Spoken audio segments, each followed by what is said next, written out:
reka nkukubite indi shuwa diro izatuma uticuza ubuzima bwawe bwose. Ni ahantu hari muri pariseri y'ibihumbi 2.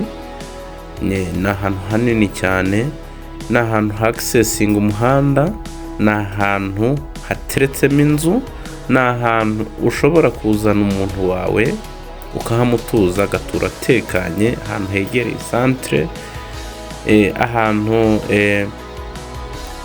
uzabasha kugera ku bikorwa remezo bitagoye. Ni ahantu uzaza ugatuza umuryango wawe ugatura utekanye. Ni ahantu hadahenze, ni ahantu haguze amafaranga make cyane.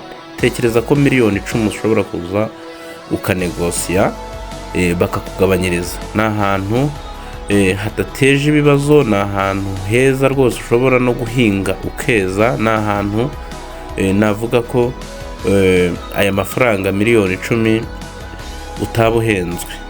Ngwino rero negosiye, haraguru hari abaturanyi beza, mbese navuga ko hari byose bikenewe: umuriro, amazi hafi, umuhanda, iki.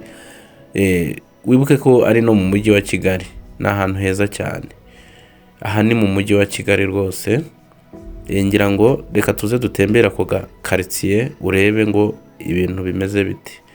Tureba ni video kugeza irangiye. Wibuke ko nimero yanjye ari iyo ngiyo ureba kuri screen, uhita umpamagara nkwereka utuntu twikorera. Murakoze.